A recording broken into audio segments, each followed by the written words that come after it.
I stood in my late husband's bedroom at 67 years old, still numb from finding Harold slumped over his desk just hours before. My son Brandon and his wife Tiffany had rushed over, but while I was drowning in grief, Tiffany was already evaluating furniture and discussing selling the house. That night, after the funeral home took Harold's body, Tiffany screamed at me to pack my bags, calling me an old leech who wouldn't stay in their house anymore. I quietly said okay, but I knew something they didn't. Harold and I had been married for 38 years. We met when I was 29, working as a legal secretary in Manhattan. I remember the day he walked into the law firm where I worked, carrying a briefcase and wearing a suit that looked expensive but not showy. He was 42 then, a successful accountant with a quiet confidence that drew me in immediately. We married within a year, and I thought I knew everything about him. We had one son, Brandon, who was now 36 years old. Harold had always been private about our finances, handling everything himself. I trusted him completely and never questioned the arrangements. We lived comfortably in a nice suburban home in Connecticut. Nothing extravagant, just a regular 3-bedroom house with a small yard. Harold insisted on keeping our lifestyle reasonable and grounded, as he called it. I never minded. I loved him for who he was, not what he had. The day Harold died started like any other Tuesday. I made coffee, read the newspaper, planned to run errands. At 2:47 in the afternoon, I went to ask Harold if he wanted lunch. I found him in his home office, slumped over his desk. I called 911 immediately, then called Brandon. Shed called me lucky more times than I could count, always with an edge in her voice that made it clear she thought I hadn't earned my place in Harold's life. Brandon was passive, always had been, had inherited his father's quietness but not his strength. Whenever Tiffany made her comments, Brandon would look at his phone or change the subject. He never defended me. Not once in 8 years. The evening after Harold died, after the funeral home had taken his body and made arrangements for services 3 days later, I sat in the living room, trying to process that my husband was gone. Tiffany started walking through the house, measuring rooms with her phone app, taking photos of furniture. I heard her voice from the dining room saying, "This china cabinet could get $3,000 at auction." Then from the bedroom, "The house needs work, but the land value is good in this neighborhood." Brandon said nothing. He sat on the couch next to me, staring at his phone, occasionally typing messages. I wondered if he was telling people about his father's death, or if he was just avoiding the moment. I finally asked them to stop. My voice came out small and broken. "Please. I need time to grieve." Tiffany whirled around from where she'd been examining the bookshelf. "Time? You've had 38 years of his time and money. Brandon is the only child. This all goes to him now." She crossed her arms, her real estate agent posture in full force. "You contributed nothing. You were just a secretary who got lucky enough to marry a man with a stable income and property." The words hit me like physical blows. I looked at Brandon, waiting for him to say something. Anything. He glanced up from his phone, looked at me, then at Tiffany, then back down. Finally, he spoke quietly. "Mom, Tiffany has a point. This house is too big for you alone anyway." Something inside me broke a second time that day. I stood up slowly, my legs unsteady, and looked at both of them. My son wouldn't meet my eyes. My daughter-in-law looked triumphant. "Pack your bags," Tiffany said, her voice sharp and final. "The old leech doesn't stay here. You can move into some senior apartment. There's probably programs for women in your situation." I stood there for what felt like an eternity. Then I said, very calmly, "Okay, I'll pack tomorrow." I walked to the guest bedroom, because I couldn't bear to sleep in the bed I'd shared with Harold. I lay there in the darkness, feeling more alone than I'd ever felt in my life. My husband was dead. My son had abandoned me.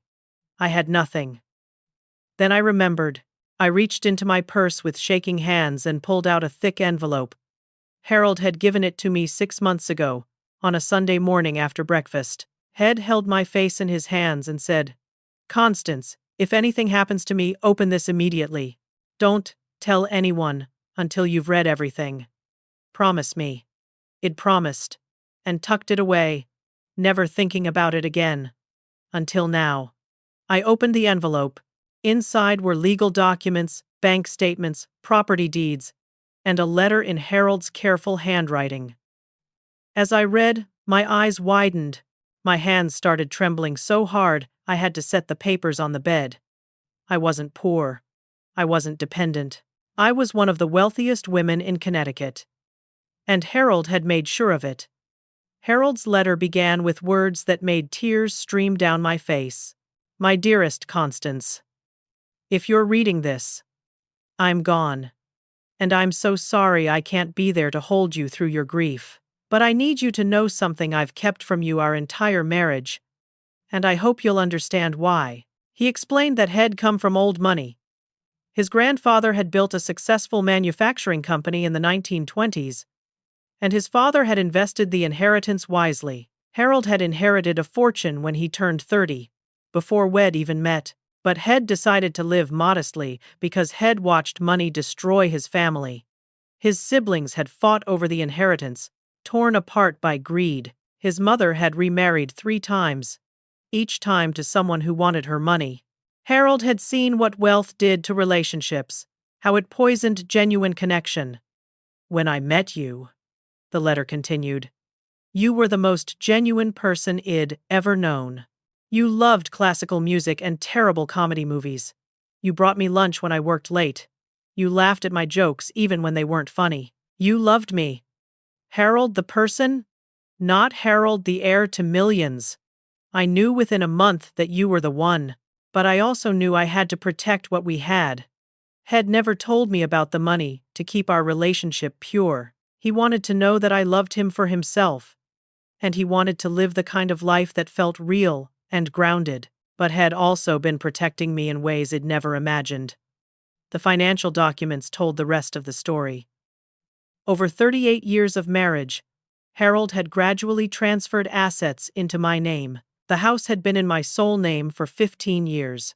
There were investment accounts I'd never known existed, all listing me as the primary owner. Retirement funds, stock portfolios, bonds, everything meticulously organized and protected. Then came the biggest revelation. A commercial skyscraper in Manhattan's financial district called Madison Tower. I remembered Harold taking me to see it once, about 15 years ago. Wed stood across the street, and Head said, "Beautiful building, isn't it? Great example of Art Deco architecture." It agreed, never knowing he owned it. The property documents showed Head purchased it 20 years ago for $18 million. Current valuation, $45 million. Annual rental income, $2 million. And it was in my name, held through something called the Constance Holding Trust. I kept reading. There were other properties. A small office building in Hartford, 2 apartment complexes in neighboring towns, stocks in major corporations, municipal bonds, treasury securities. The list went on and on. At the bottom of the stack was a summary document that Thomas Weatherby, Harold's attorney, had prepared. Total net worth, in my name, approximately $87 million. The house that Brandon and Tiffany were so eager to claim and sell, solely in my name, worth $1.2 million. Brandon had absolutely no legal claim to it whatsoever. Then I found Harold's will. Head left Brandon a trust fund of $500,000 to be distributed over 10 years at $50,000 per year. There was a note attached in Harold's handwriting. Brandon, I love you, but somewhere along the way you became entitled. Tiffany made it worse. You started valuing things over people, status over character. This amount is enough to help you, but not enough to ruin you. Learn to work. Learn to appreciate what you have. Learn what your mother already knows. That the best things in life aren't things. I leave everything else to Constance, because I trust her completely. She loved me when she thought I was just an accountant with a modest income. She stayed kind and generous, even when she thought we had little to spare. She's earned every penny not through inheritance, but through being exactly who she is. I sat in that guest room bed until 4 in the morning, reading every document 3 times. I cycled through emotions I couldn't name. Shock at the extent of the wealth. Grief that Harold was gone, and I couldn't thank him or ask him why he'd hidden this. Gratitude for his protection and trust. And finally, a growing anger at how Tiffany had treated me, at how Brandon had allowed it. I thought about my son's childhood. It raised him to be kind, to help others, to value character. Somewhere, somehow, had lost his way. Harold had seen it. The will proved that. And now I had a choice to make. I could throw them out immediately, show them the documents, watch them grovel. Part of me wanted exactly that. But I thought about Harold's letter, about his values, about the man had been. He wouldn't want revenge. He'd want restoration. He'd want Brandon to learn, to grow, to become the man he was capable of being. So I made a decision. I wouldn't just punish them. I would teach them a lesson they'd never forget. I would show them what Harold had been trying to show Brandon his whole life. That character matters more than money. That how you treat people reveals who you really are. And that real wealth has nothing to do with bank accounts. At 7 in the morning, I emerged from the guest room. Tiffany was already in the kitchen, making coffee in what she clearly considered her future kitchen. She looked at me with barely concealed contempt. "Good, you're up. Start packing. I've got a realtor friend coming at 10 to evaluate the property and give us a listing price." Brandon came down the stairs, his hair messy, his eyes avoiding mine.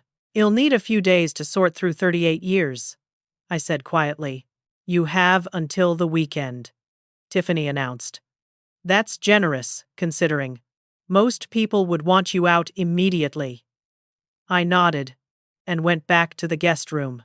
I pulled out my phone and dialed the number on Thomas Weatherby's business card, which had been in the envelope. "Mr. Weatherby," I said when he answered. "This is Constance. My husband Harold passed away yesterday. I'm so very sorry for your loss," he said, his voice genuinely kind. Harold was a good man and a good friend. Yes, he was. I have the envelope. I've read everything. Ah, then you know. I know. And I need your help with something. I want to teach my son a lesson. Not cut him off, Thomas asked. No, something better. Something that will make him understand what his father was trying to teach him his whole life. We talked for 45 minutes. Thomas understood immediately what I wanted. Had known Harold for 30 years and shared his values. By the time we hung up, we had a plan. I looked at myself in the guest room mirror.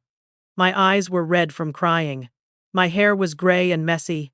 My face showed every one of my 67 years. I looked like exactly what Tiffany had called me. An old woman with nothing. But appearances, as Harold had spent a lifetime proving, can be deceiving. For the first time since finding Harold dead at his desk, I smiled. Tiffany's realtor friend arrived at 10 o'clock sharp, driving a white Mercedes with personalized plates that read, "Sold IT." Her name was Crystal Hayes, and she wore an expensive navy suit with gold jewelry that caught the light as she walked. She air-kissed Tiffany at the door and gave me a glance that lasted about half a second before dismissing me entirely. "So sorry for your loss," Crystal said in my general direction, not making eye contact. "But life goes on, and property waits for no one.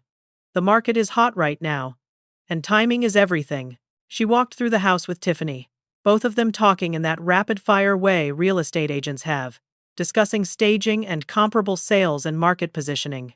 Brandon trailed behind them, his hands in his pockets, looking uncomfortable but saying nothing. I sat in the living room, watching them move from room to room like vultures circling. I'd made tea but hadn't drunk any. I was playing a part now, the role of the defeated old widow, and I needed to commit to it fully. Crystal stood in the center of the living room, turning in a slow circle, her professional eye evaluating everything. "Good bones," she announced. "Needs updating. Obviously, that kitchen is very 1990s. Bathrooms could use work, but the location is excellent, and the lot size is generous." What are we looking at? Tiffany asked, her eyes bright with anticipation. With some cosmetic improvements, probably 1.4, maybe 1.5 million. As is, you're looking at 1.2, 1.25 tops. Tiffany beamed. Brandon's face remained neutral, but I saw his shoulders relax slightly. Over $1 million. They thought they'd won the lottery.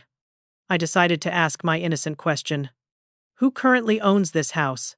Tiffany looked at me as if I'd asked what planet we were on. Harold did. Now Brandon does. That's how inheritance works. And you've seen the deed.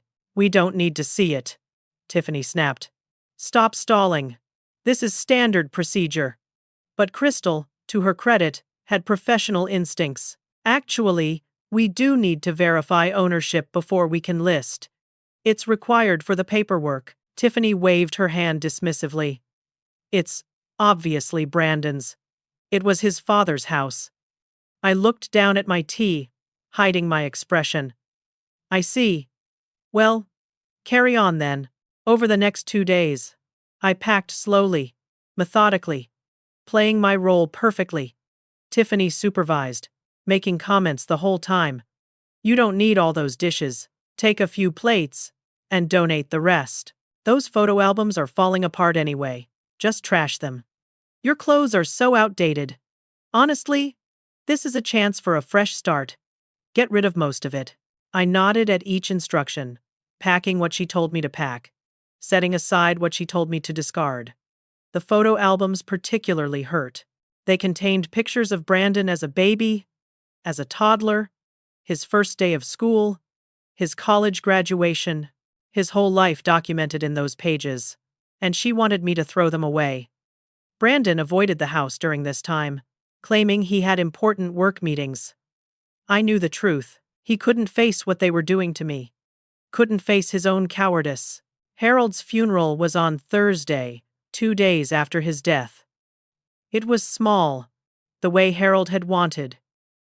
Just a simple service at the funeral home. Nothing elaborate. Tiffany complained the whole time that it was too low-key for a man of property, though she still had no idea what property had actually had. I noticed Thomas Weatherby sitting in the back row. We made brief eye contact, and he gave me a small nod. There were also several well-dressed people I didn't recognize, sitting together on one side. They looked successful. Expensive suits and watches. The kind of people who commanded attention. Later, Thomas would tell me they were executives from companies that rented space in Madison Tower. They'd come to pay respects to the man who'd been their landlord, though they'd only known him through his property management company. Tiffany didn't notice them. She was too busy checking her phone and sighing loudly, ready for it to be over. After the service, we returned to the house. That's when Tiffany made her final announcement. We've decided. Brandon and I are moving in this weekend. She looked at me with cold finality. You'll need to be out by Friday. That's tomorrow. One more day. Where do you suggest I go? I asked, my voice small and defeated. There's a senior community in New Haven, shared apartments. Very affordable. You can use your Social Security to cover rent. Brandon finally spoke. Mom, it's actually nice. You'll make friends your own age. I looked at my son. Really looked at him. You've visited this place. He nodded, not meeting my eyes. Tiffany found it. It's clean, safe. You'll be comfortable. I see, I said slowly. You've already planned this. Where ill live. What ill do. You've made all the decisions. Someone has to be practical, Tiffany said. You're emotional right now. You're not thinking clearly. I wanted to laugh. I wanted to scream. Instead, I nodded. You're right. I'm not thinking clearly. Thank you for looking out for me. The sarcasm was completely lost on them. Thursday evening, the night before my supposed eviction. I was in the guest room, finishing the last of my packing, when the doorbell rang at 6 o'clock. I heard Tiffany answer it, her voice sharp and territorial. Can we help you? I'm here to see Constance, a familiar voice said. Thomas Weatherby? I'm her attorney? Her attorney? Tiffany's voice went up an octave. Attorney for what? For the estate of Harold, and for several other matters. I emerged from the guest room, walking slowly, still playing my part. Hello, Thomas. Please come in. Thomas wasn't alone. Behind him stood two other people. A police officer in uniform, badge-reading Officer Marcus Wright, and a woman in business attire carrying a briefcase, who introduced herself as Sarah Phillips, a court clerk. Tiffany's face showed confusion and the first hints of worry. What's going on? Thomas reached into his briefcase and pulled out an envelope. He handed it to Tiffany with the same polite professionalism he'd probably used for 40 years of legal practice. This is for you and Brandon. Tiffany ripped it open, Brandon moving to look over her shoulder. I watched their faces as they read, watched the color drain, watched Tiffany's hands start to shake. It was an eviction notice. Official, legal, complete with court stamps and filing numbers. From Constance, the legal owner of the house. This is fake, Tiffany whispered, then louder. This is fake. This house was Harold's. Thomas responded with perfect calm. This house has been in Constance's name for 15 years. I have the deed here, recorded with the county. All documentation in order. He pulled out more papers, spreading them on the coffee table. Property deed, clear and legal, with my name and my name only. Brandon grabbed the papers, his hands shaking as he read. Dad put it in Mom's name? When? Why? 2009, Thomas said. Along with several other assets. Harold was very thorough about protecting his wife. Tiffany's face had gone from white to red. Other assets? What other assets? He was an accountant. They lived like normal people. Thomas smiled slightly. Harold came from money. Quite a lot of it, actually. He chose to live modestly. Very wise man, in my opinion. It allowed him to see people's true character. How much money? Brandon's voice was barely a whisper. Well, Thomas said, pulling out more documents. There's this house, of course. Then there are the investment accounts, the stock portfolios, the bonds, and, of course, Madison Tower. Madison Tower. Tiffany's voice cracked. The Madison Tower? The one on West 43rd Street in Manhattan. That's the one. $45 million building. Generates about $2 million annually in rental income. Constance owns it. Tiffany actually swayed on her feet. I thought she might faint. Shed sold apartments in buildings near Madison Tower. She knew exactly what it was. Prime commercial real estate, in the heart of Manhattan's financial district. One of the most valuable properties in the city. Her face showed the dawning horror of understanding. Shed been cruel. Vicious even. To a woman worth close to $90 million. Shed called me an old leech. Told me to pack my bags. Planned to throw me out of my own house. And now she stood in that house, holding an eviction notice with her name on it. Brandon collapsed into a chair.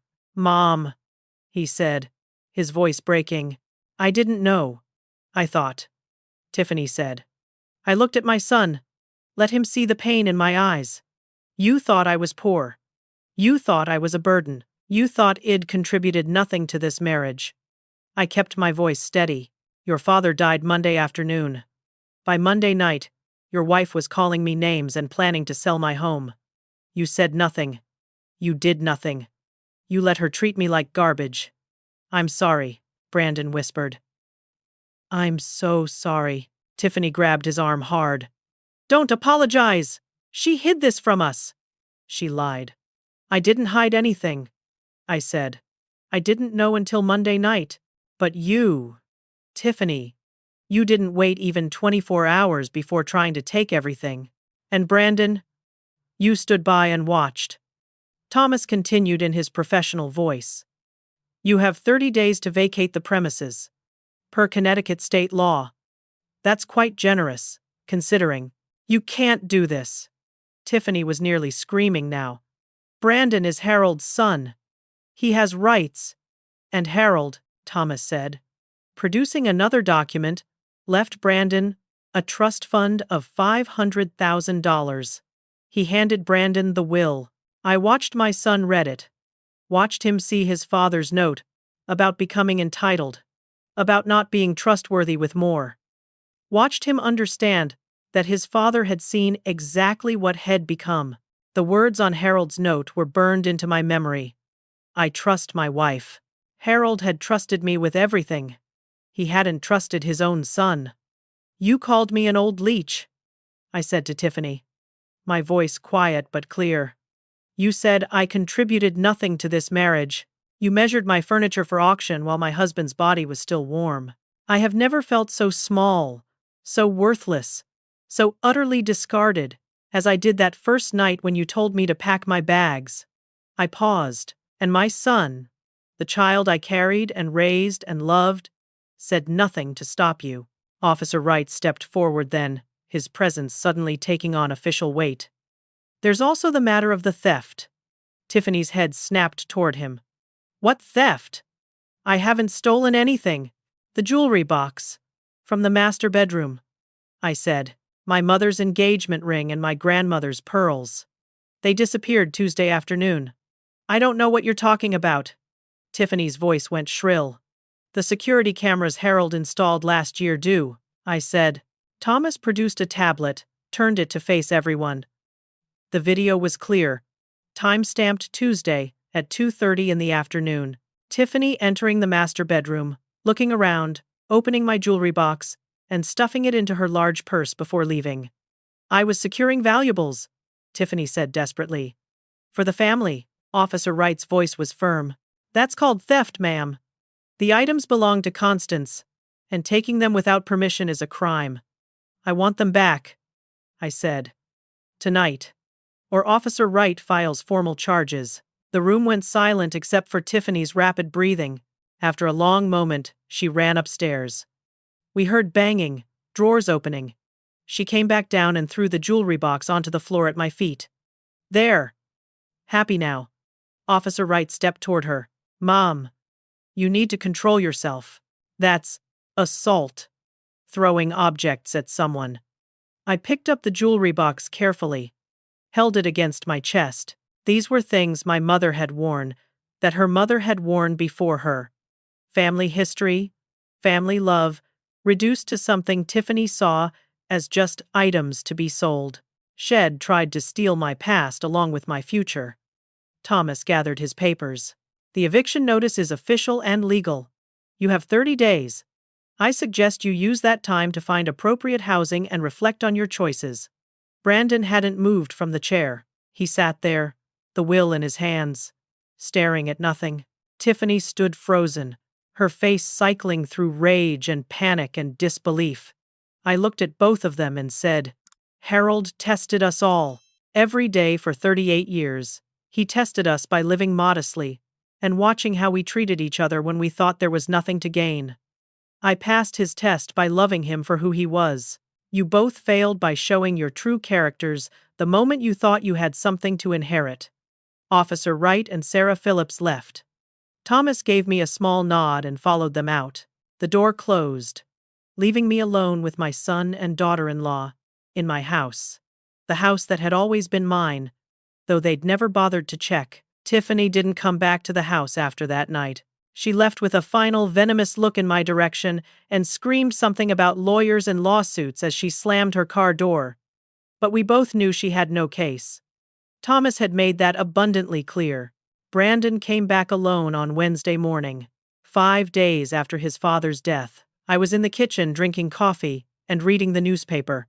The same morning routine I'd had for decades, except now Harold's chair sat empty across from me. Mom, Brandon said from the doorway.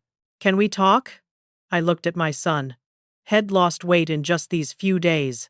His eyes were red-rimmed and shadowed. He looked like he hadn't slept. I gestured to the chair across from me, Harold's chair, and after a moment of hesitation, Brandon sat. The silence stretched between us. I waited. I'd learned patience from Harold. Finally, Brandon spoke. I don't know who I became.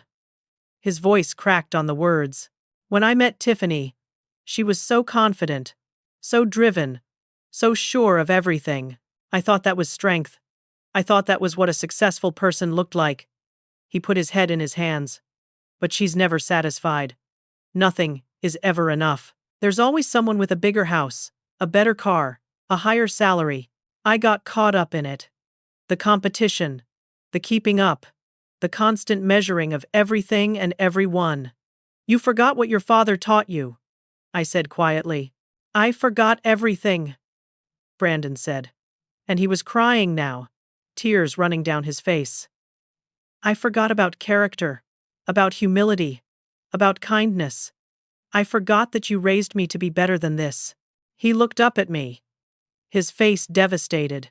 I let her call you a leech. My mother, the woman who sat up with me when I was sick, who helped me with homework, who taught me to drive, who came to every school play and soccer game. I let her call you names. And I said nothing. You said worse than nothing, I corrected him. You agreed with her. You told me the house was too big for me. You told me to move to some senior apartment. You made plans for my life without once asking what I wanted. Brandon nodded, unable to speak. Your father was right, I said, and I pulled out Harold's will. The note had written about Brandon. I slid it across the table. Read it again. Really read it. Brandon picked it up with shaking hands.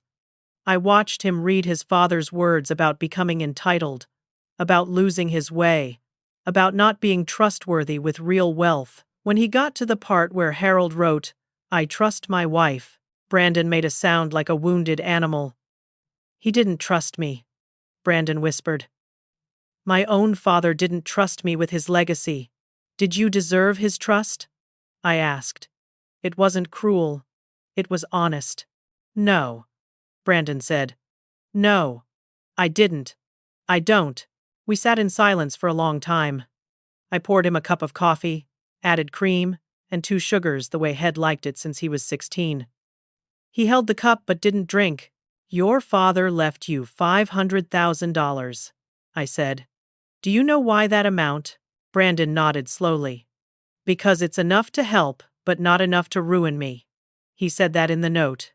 Your father loved you, Brandon. Never doubt that. But he saw what you were becoming, and he tried to protect you from yourself. I failed him, Brandon said. Yes, I agreed. But failure doesn't have to be the end of your story. Your father lived modestly his entire adult life, even though he could have had anything. Do you know why? He wanted to know who really loved him, Brandon said. He wanted to know what people were made of. I corrected. When money isn't part of the equation, you see who people really are. I loved your father when I thought he was an accountant making a decent salary. I would have loved him if he'd been a janitor. I loved him, not his potential inheritance, and I only started thinking about inheritance after he died, Brandon said bitterly. Actually, that's not true. Tiffany's been asking about the will for years. Always fishing, always planning. What are you going to do about your marriage? I asked. Brandon looked at his coffee. She's already filed for divorce. She called me yesterday. Said I was throwing away our future by not fighting you, by not getting lawyers to contest the will. She said any real man would fight for what's his. He laughed. But there was no humor in it. She couldn't understand that it was never mine to fight for. That Dad made his choices for good reasons. That I proved him right by how I acted. I'm sorry your marriage is ending, I said. And I meant it. I never wanted Brandon to hurt. I'm not, Brandon said. Not anymore.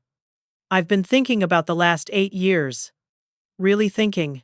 Every family gathering, Tiffany made those comments about you. About you being lucky. About you just being a secretary. And I let her. I let my wife disrespect my mother over and over because it was easier than standing up to her. He looked at me with something like desperation. How do I fix this? How do I become someone Dad could have trusted? It's not quick, I said. It's not easy. You have to do the work of becoming a better man. You have to examine your values and decide who you want to be. Will you help me? Brandon asked. Will you give me a chance to prove I can change? I thought about Harold, about the lessons Head spent a lifetime teaching, about second chances and growth, and the power of transformation. Your father believed in redemption, I said. He believed people could change if they did the hard work. So yes, it'll help you. But on my terms. Anything, Brandon said. First, you finish out your 30 days in your apartment. You don't move back here. You need to stand on your own for a while, Brandon nodded. Second, I'm starting a foundation in your father's name. I want you to work for it, if you're willing. But you'll start at the bottom. You'll learn what your father really valued by helping the people he helped. A foundation. Brandon looked confused. I pulled out the files I'd been reading. The ones I'd found in Harold's office. Your father was secretly generous, Brandon. For years, decades, he paid for college scholarships, medical bills, mortgage payments for families in crisis. All anonymous, all done quietly. He helped hundreds of people over the years, and no one knew it was him. Brandon stared at the papers. Document after document showing anonymous donations, bills paid, lives changed. I never knew. I never had any idea. That's who your father was, I said. Not the house or the money. This. Helping people who needed it, making a difference without needing credit or recognition. I want to be part of that, Brandon said. Please. Let me help. It won't pay well, I warned. You'll be interviewing applicants, verifying their needs, doing the groundwork. It's humbling work. You'll meet people with real problems, real struggles. Good, Brandon said. I need to be humbled. I need to remember what matters. We talked for another 2 hours. I explained my vision for the foundation. Brandon listened, asked questions, took notes. For the first time in years, I saw glimpses of the boy I'd raised, the one who'd cried when his hamster died and donated his birthday money to the animal shelter. That boy was still in there. Head just lost his way for a while. As Brandon was leaving, he stopped at the door. Mom, I know I don't deserve to ask, but do you think Dad would be proud of me for this? For trying to change? I thought about Harold, about his secret generosities and his quiet hope that people could become their best selves. Yes, I said. He'd be proud that you're willing to try. That's all any of us can do. Try to be better than we were yesterday. Brandon nodded. And for the first time since Harold's death, he gave me a genuine smile. It was small and tentative, but it was real. After he left, I sat in the quiet house and thought about the foundation. I thought about Madison Tower and all the wealth Harold had left me. I thought about Tiffany, who'd filed for divorce and was telling anyone who'd listen that Brandon was weak and I was vindictive. Let her talk. People who knew Harold, who'd loved him, would understand what Head tried to do. The others didn't matter. I pulled out my phone and called Thomas Weatherby. Thomas, I'm ready to move forward with the foundation. Let's make it official. $20 million to start. The Harold Foundation, for families in crisis. He would have loved that, Thomas said warmly. He really would have. That night, I sat in Harold's office, looking at his photo on the desk. You're still teaching us, I said to the picture. Even now, still showing us what matters. The next morning, the first applicant to the foundation arrived for an interview. Her name was Jessica Turner, a single mother whose daughter needed surgery. Brandon conducted the interview with such gentleness and care that I nearly cried watching him. When Jessica left with approved funding for her daughter's operation, she was crying with relief. Brandon found me afterward. That felt better than anything I've ever done in my life. Good, I said. Remember that feeling? That's what your father lived for. My son was finding his way back. It wouldn't be quick, and it wouldn't be easy. But he was trying. Harold would have been proud. 2 months passed. Brandon moved into a modest apartment in a middle-class neighborhood, the kind of place he never would have considered before. He came to work at the foundation every morning at 8, and often didn't leave until 6 in the evening. He interviewed applicants, verified their situations, followed up after Wed provided help.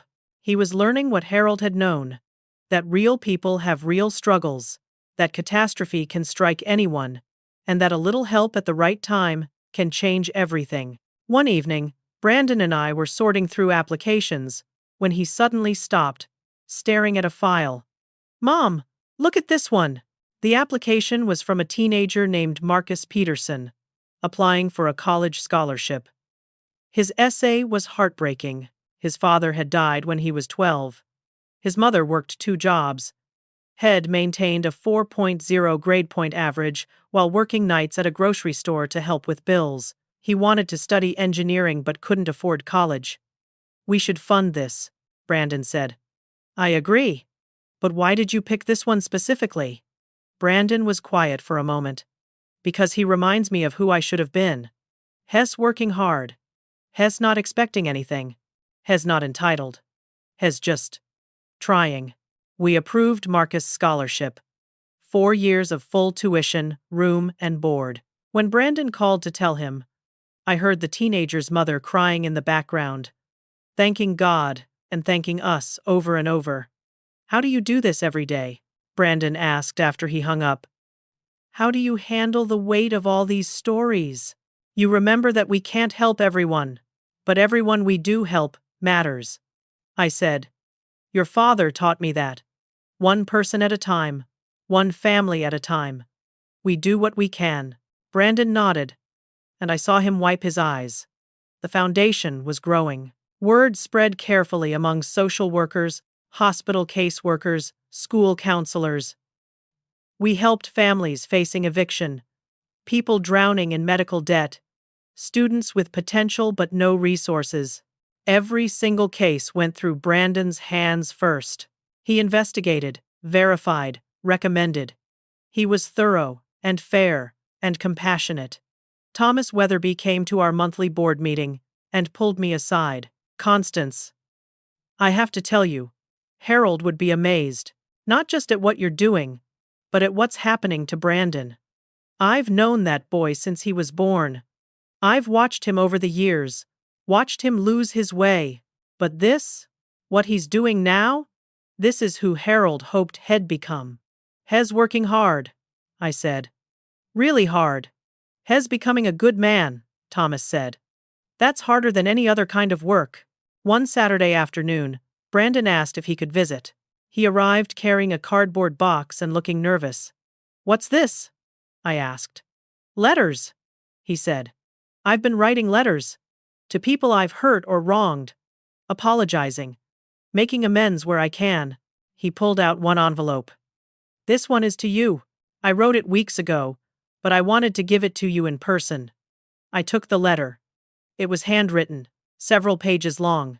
Brandon's familiar handwriting filled the pages with words about regret, shame, understanding, and hope. He detailed every cruel moment from those first days after Harold's death. He acknowledged his cowardice, his failure to defend me, his willingness to discard me for money. He wrote about the work he was doing to change, the people he was meeting through the foundation, the lessons he was finally learning. The letter ended with, "I know saying sorry isn't enough. I know I have to live differently. But I want you to know that every day, I'm trying to become the son you and Dad deserved. I'm trying to be worthy of the second chance you gave me. I love you, Mom. I'm sorry it took losing everything to remember what that really means." I folded the letter carefully. "Thank you for this. There's something else," Brandon said. He pulled out a photo. "Do you remember Emma Johnson?" I looked at the picture. A young woman, about 25, in a white coat, with a stethoscope around her neck, standing in front of a hospital. Should I know her? Dad paid for her entire college education. She was one of the scholarship recipients we found in his files. She just finished her medical residency. She's a doctor now, working in pediatrics. Brandon's voice was full of wonder. Dad changed her life completely. She came from nothing, and now she's saving children's lives. That's what the money did. That's what it was for. Did you contact her? She contacted us. She saw the foundation announcement and realized it was the same family. She wants to volunteer. She wants to give free medical consultations to our applicants who need help navigating the healthcare system. I felt tears building. Harold would have loved that.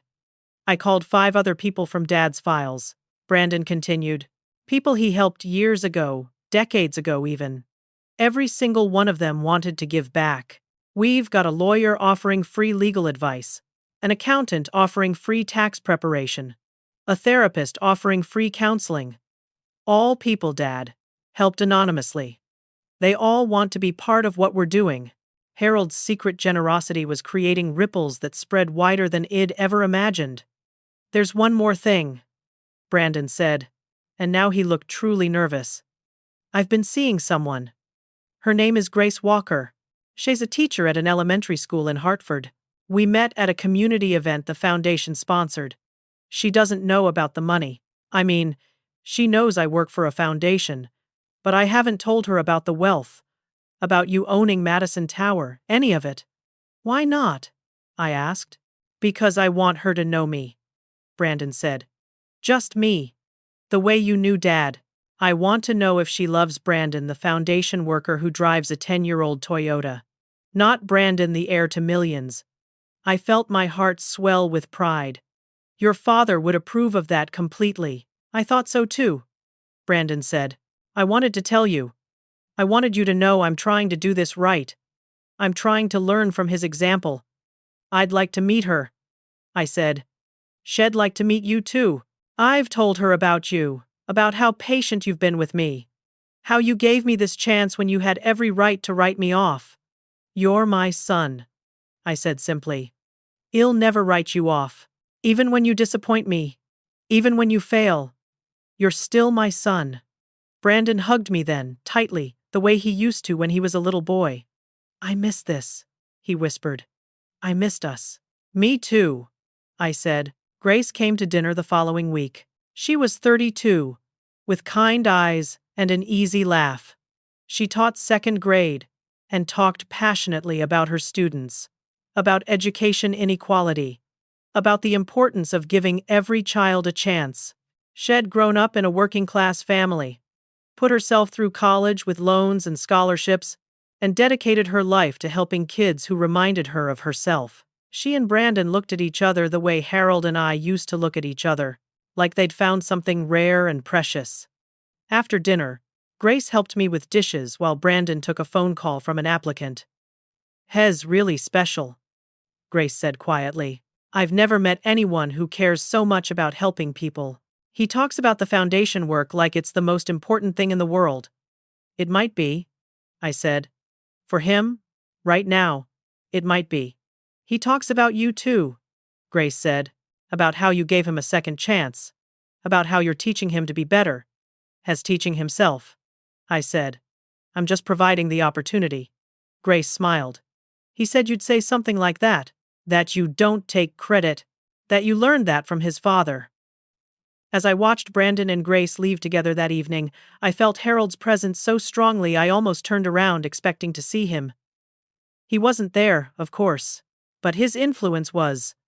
In our son's transformation, in the foundation's work, in the lives being changed. That night, I visited Harold's grave for the first time since the funeral. It'd been too raw before, too overwhelmed. But now, I felt strong enough. I sat on the bench near his headstone and told him everything. About Brandon's growth, about the foundation, about the people we were helping, about Grace and the way she made our son smile.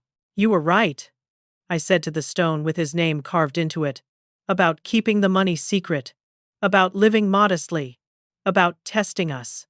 You were right about all of it. Brandon failed at first, but he's learning. He's becoming the man you hoped he'd be. The sun was setting, casting golden light across the cemetery. I sat there until the light faded, feeling at peace for the first time since Harold's death. He'd left me more than money. He'd left me purpose, wisdom, and a roadmap for living well. He'd shown me that the truest wealth isn't what you have, but what you do with what you've been given. And now I was trying to honor that lesson. One day at a time, one family at a time, one changed life at a time. Harold's legacy was just beginning. 6 months after Harold's death, I stood in Madison Tower for the first time as its acknowledged owner. The building manager, a competent woman named Patricia Green, gave me a complete tour. 40 stories of prime Manhattan real estate, gleaming and modern, filled with law firms, financial companies, and tech startups. "Your husband was an excellent owner," Patricia said as we rode the elevator. "Always fair, always responsive to issues, never tried to squeeze every penny. Some of our tenants have been here since he bought the building 20 years ago. That's almost unheard of in Manhattan commercial real estate. He believed in long-term relationships over short-term profits." I said. "It shows. The tenant retention rate is 93%. That's extraordinary." We reached the top floor, currently vacant and being renovated. "What's the plan for this space?" I asked. Patricia pulled out her tablet. "We've had multiple offers. A hedge fund is willing to pay premium rent, about $300,000 annually." I walked around the empty space. Floor-to-ceiling windows overlooked Manhattan. The view was breathtaking. This space would be perfect for someone with money and status. "I have a different idea," I said. "What if we dedicated this floor to nonprofit organizations? Below market rent, maybe a quarter of what we'd normally charge. Organizations doing real good in the community." Patricia blinked. "That would cost us approximately $225,000 per year in lost revenue.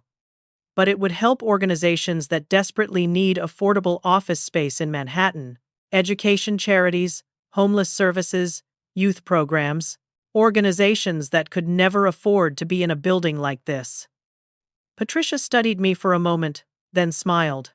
"Your husband would have done the same thing, wouldn't he?" "I think so.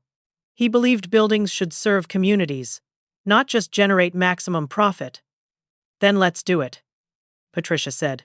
"He'll put together a proposal for vetting and selecting the nonprofits." Word spread quickly about the nonprofit floor at Madison Tower. We received over 200 applications from organizations desperate for affordable Manhattan office space.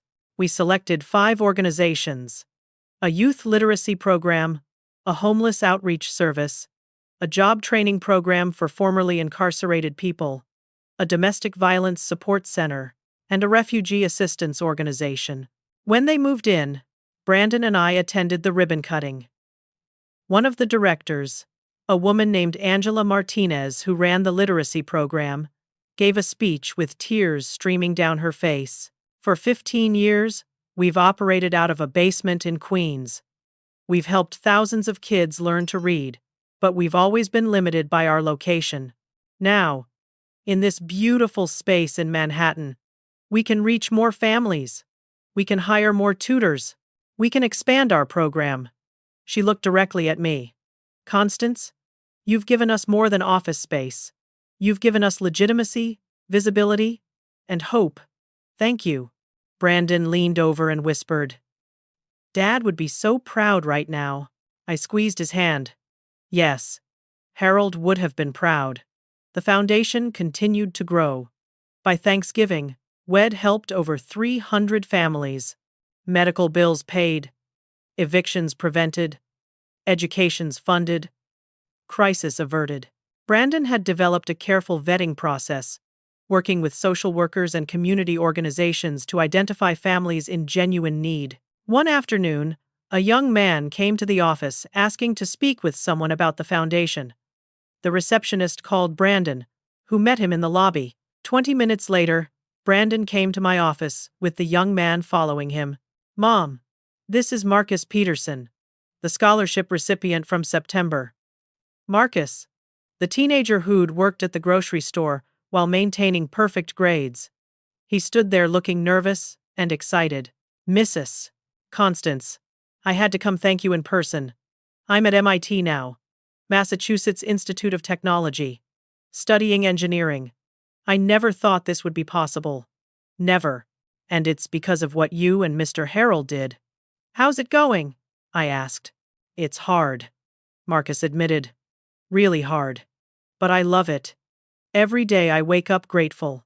My mom cries happy tears at least once a week. She keeps saying it's a miracle. It's not a miracle, Brandon said gently. It's what you earned through your hard work and dedication. We just removed the financial barrier. Marcus pulled out his phone. Can I take a picture with you both? My mom wants to put it on the wall. She tells everyone about the Herald Foundation. We took the picture. After Marcus left, practically floating with happiness, Brandon sat down heavily in the chair across from my desk. Every time I meet someone we've helped, I think about how close I came to missing all of this, he said.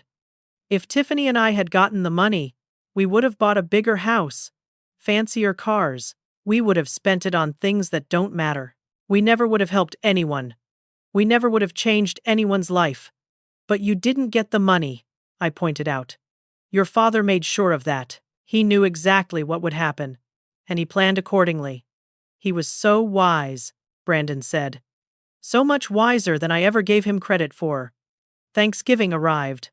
I hosted dinner at the house, which no longer felt empty and sad. Brandon brought Grace. Thomas Weatherby came with his wife.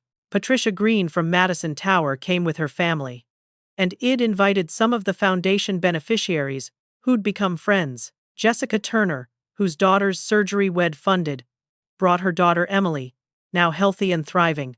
Marcus Peterson brought his mother, who spent half the evening hugging me and thanking me. 2 other families helped.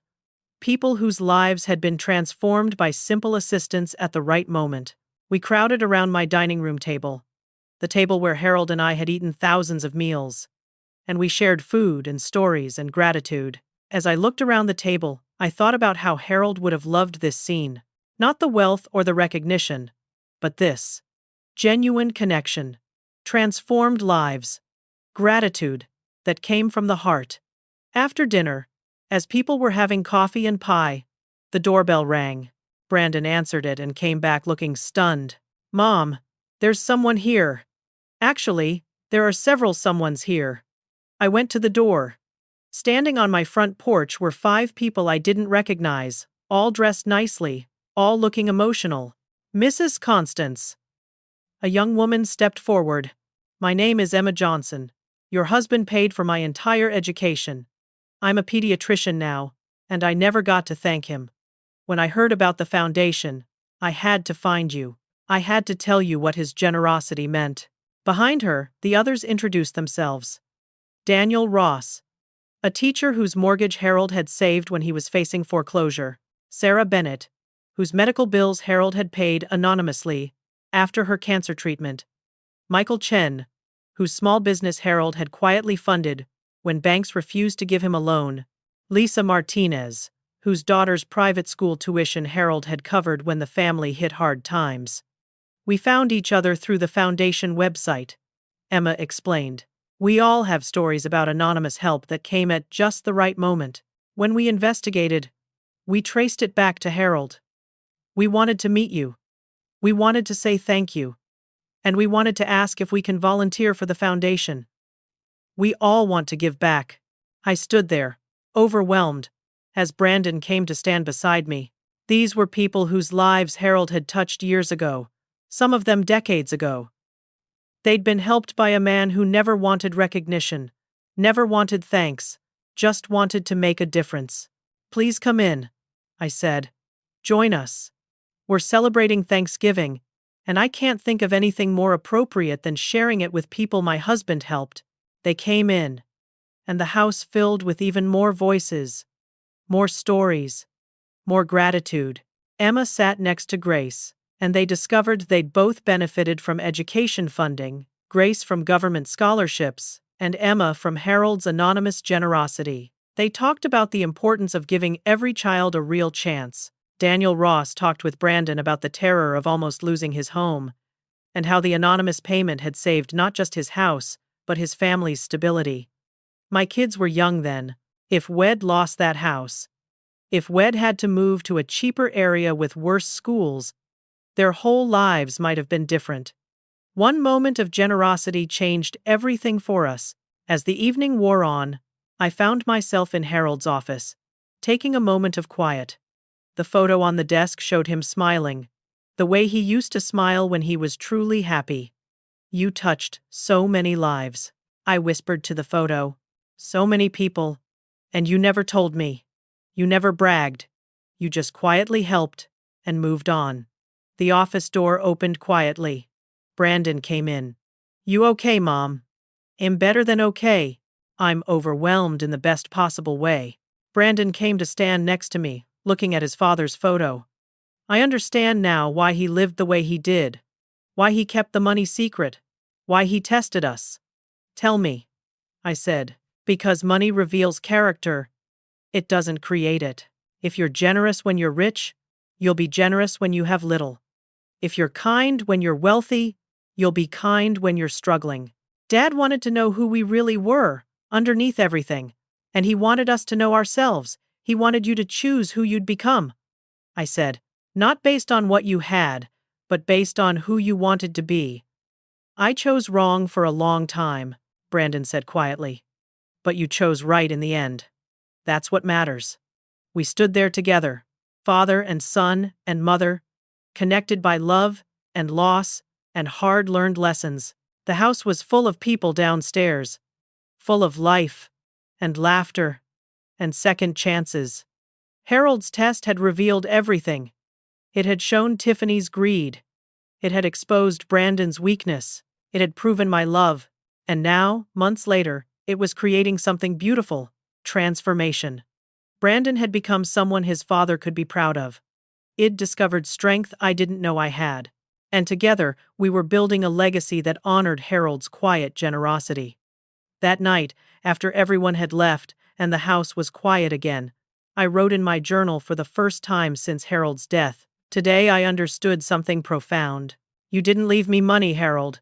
You left me purpose. You didn't leave Brandon an inheritance. You left him a roadmap to becoming a better man. Everything you did, every choice you made, was about teaching us what really matters. I get it now. I finally get it.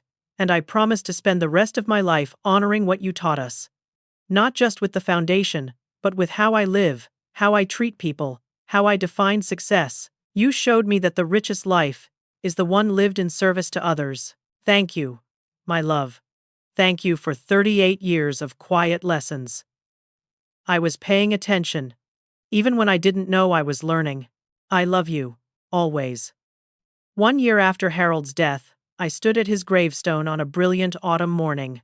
The leaves were turning gold and red, Harold's favorite time of year. Brandon and Grace were with me, standing close together.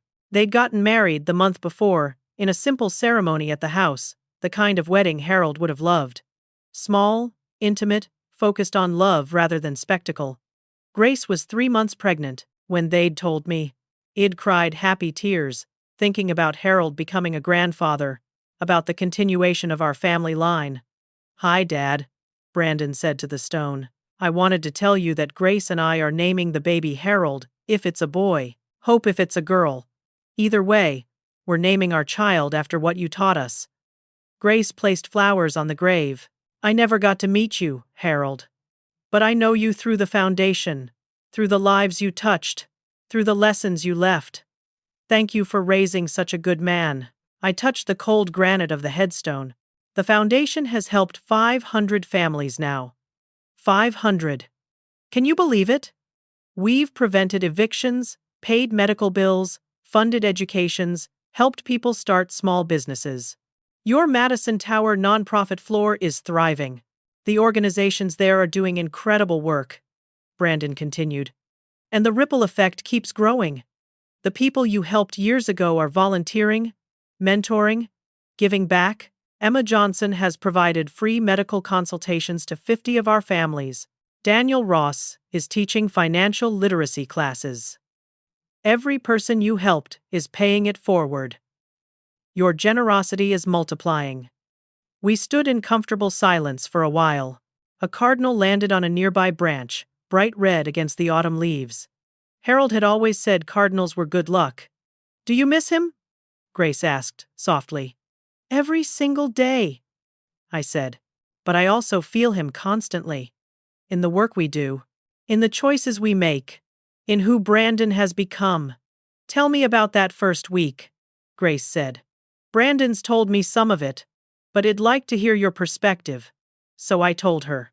About finding Harold, about the initial grief, about Tiffany's cruelty and Brandon's silence, about being called an old leech and told to pack my bags, about the envelope I'd almost forgotten, the one that changed everything. I could have destroyed them, I said. I had the power to do it. The eviction notice was just the beginning. I could have cut Brandon off completely, sued Tiffany. Made their lives miserable. Why didn't you? Grace asked. Because that's not what Harold would have wanted. He didn't leave me all that wealth to punish people. He left it to me, because he trusted me to use it wisely, and I knew that destroying Brandon wouldn't teach him anything. It would just make him bitter. So instead, I offered him a chance to transform. Brandon spoke quietly. That chance saved my life. Not physically, but in every way that matters.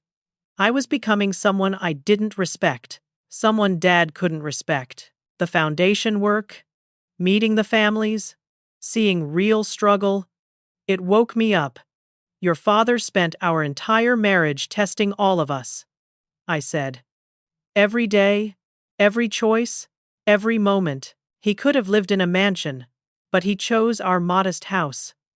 He could have driven luxury cars, but he drove practical sedans. He could have worn expensive suits and flashed his wealth, but he lived like a regular person. He was watching to see who we'd become, Brandon said. Exactly. He wanted to know if I loved him or his money. He wanted to know if you valued character or status. He was testing whether we understood that how we treat people reveals who we really are, Grace asked. And Tiffany! Tiffany failed completely, I said simply. She never understood that the test existed. She saw only dollar signs, only what she could gain. When she thought I was poor and powerless, she treated me like garbage. She showed exactly who she was, and Harold had predicted it. That's why he structured everything the way he did. What happened to her? Grace asked. She moved to California, Brandon said. Married a real estate developer. Last I heard, she's happy with her wealthy lifestyle. She got what she wanted, just not from us. And you got what you needed, I said to Brandon. You got the wake-up call that saved you from becoming someone you'd hate. We sat on the bench near Harold's grave. Grace rested her head on Brandon's shoulder. I held my purse, which contained Harold's letter, the one I'd read 100 times over the past year. I want to share something with you both, I said. I pulled out the letter and read aloud Harold's words about living modestly, about testing character, about trusting me completely. When I finished, we were all crying. He knew, Brandon said. He knew exactly what would happen. He predicted all of it. He knew people, I said. He understood that crisis reveals character. He knew that if I truly loved him, finding out about the money after his death wouldn't change how I grieved. He knew that if you'd develop the right values, you'd defend me regardless of inheritance. And he knew that if Tiffany was the wrong kind of person, she'd show it immediately. It's the most loving test I've ever heard of, Grace said. He protected you, guided Brandon, and set up a system that would teach the lessons that needed teaching. We stayed at the cemetery for another hour, talking about Harold, sharing memories, making plans for the foundation's future. Brandon and Grace would take over day-to-day operations when the baby came. It'd move into an advisory role, providing wisdom and oversight but letting the younger generation lead. The foundation will outlive all of us, Brandon said. That's Dad's real legacy. Not the money itself, but what the money does. Lives changed. Families saved. Hope restored. As we walked back to the car, I thought about the journey of the past year. The pain of Harold's death. The betrayal by Brandon and Tiffany. The discovery of the hidden wealth. The slow transformation of my son. The creation of the foundation.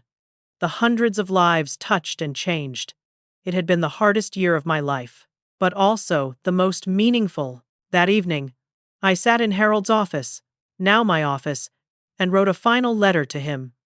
I did this sometimes, when I needed to process my thoughts or feel close to him. My dearest Harold, a year ago today, you left me. A year ago, I found you at your desk, and my world shattered. I thought I'd lost everything. But you knew better. You knew what you were leaving me. Not just money, though there was plenty of that. You left me purpose, strength, and wisdom. You tested me by keeping the wealth secret, and I'm proud to say I passed. I loved you, for your quiet humor, for the way you made me coffee every morning, for how you listened when I talked, for your goodness. Money had nothing to do with why I loved you. You tested Brandon too, and he failed at first. But your test included a path to redemption, a way for him to learn and grow. The foundation has transformed him, has becoming the man you hoped he'd be. You'd be so proud of him now. Tiffany failed your test completely, but that was her choice. She revealed her character, and she has to live with the consequences. As for me, I've learned that true wealth isn't in bank accounts or buildings. It's in changed lives, in second chances, in the courage to become better than you were. Every family we help through the foundation is a tribute to you. Every scholarship, every paid medical bill, every prevented eviction is your legacy continuing. You once told me that the most important question in life is, who will you be when no one is watching? You answered that question every day by being generous in secret, kind without recognition, good without needing credit. I'm trying to answer that question too. I'm trying to honor what you taught me. I'm trying to be worthy of the trust you placed in me. Thank you for 38 years of quiet lessons. Thank you for loving me enough to test me. Thank you for believing I'd understand eventually. Thank you for leaving me not just wealthy, but purposeful. I love you. I miss you. And I promise to spend every remaining day of my life proving that your trust was not misplaced. Always yours, Constance. I sealed the letter in an envelope and placed it in the drawer where I kept all my letters to Harold. Someday, maybe Brandon would read them and understand the full depth of what his father had done. The phone rang. It was Patricia from Madison Tower with good news about a new nonprofit tenant. Then Brandon called about a family whose house had burned down, asking if we could help with temporary housing. Then Grace called to say she'd found a perfect volunteer, a retired teacher who wanted to help with our literacy program. Life continued. Purpose continued. Harold's legacy continued. And I understood, finally and completely, what Harold had been trying to teach us all along. The truest test of who we are comes not when we're gaining everything, but when we think we're losing it all. And the greatest wealth you can possess isn't what you can buy. It's who you choose to be when no one is watching, or when everyone is watching you fail. My husband spent 38 years teaching me that lesson without saying a word. And in my darkest moment, when I was thrown away like trash, I finally understood. I was never the one who needed saving. I was always the one with everything that mattered. Character, integrity, love, purpose. Those things can't be inherited. They can't be bought. They can only be chosen, developed, and lived. Harold chose them every day of his life. And now, because of his wisdom and planning, I get to help others choose them too. That's real wealth. That's real inheritance. That's what lasts. As I turned off the office light that night, I whispered to Harold one more time, "Thank you for everything. Especially for teaching me that being called an old leech by someone who knows your price is far better than being praised by someone who knows your worth. You taught me to know my own worth, regardless of what anyone else thought. That might be the greatest gift you ever gave me." I walked through the house, touching familiar things. The kitchen where we'd cooked together, the living room where we'd watched movies, the bedroom where we'd shared 38 years of nights. Harold was gone, but his presence remained in every corner, every memory, every lesson learned. Tomorrow, Brandon and Grace would come over for Sunday breakfast, a tradition we'd started. We'd discuss foundation business, share updates on the families we were helping, and plan for the future. Wed, laugh, and talk and be family. The way Harold had always wanted. And somewhere, I believed, Harold was watching and smiling. His test was complete. His lessons had been learned. His legacy was secure. Not in the buildings or bank accounts, though those remained, but in the transformed lives, in the second chances given, in a son who'd found his way back to goodness, in a foundation that would help thousands more long after I was gone. That was Harold's real wealth, and now it was mine too. Not because I inherited it, but because I chose it. Every single day, I chose it. And that, I finally understood, was the whole point. Now I want to ask you something. Have you ever been underestimated or discarded by people who thought you had nothing to offer? Have you ever discovered that your real wealth had nothing to do with money? How did you respond when people showed their true character in your moment of crisis? Share your thoughts in the comments below. I'd love to hear your stories. If this story touched your heart or taught you something valuable, please like this video and subscribe to our channel for more stories about resilience, justice, and the power of choosing character over convenience. Share this with someone who needs to hear that their worth isn't determined by what others think of them. Thank you for listening to my story. May you always know your true worth. May you always choose character over comfort. And may you always remember that the greatest inheritance you can leave is not what's in your bank account, but who you helped become better along the way. Take care of yourselves and each other.